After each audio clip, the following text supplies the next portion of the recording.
Let's talk about your fans.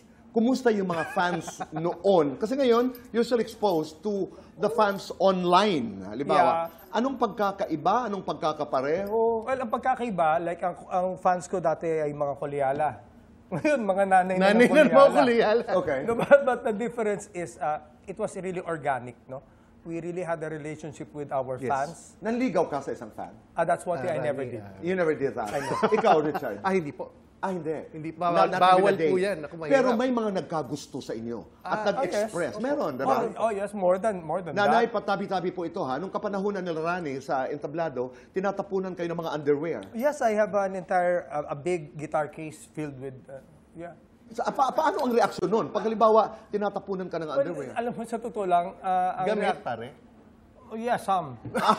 No, kasi there was one time, remember this place called Music Hall? Of course. There was this girl. Pag-aari po ng aming kaibigang Winger Tracy. Yeah, but this girl was doing this. Balad yung kanta. Ginagawa nito ba?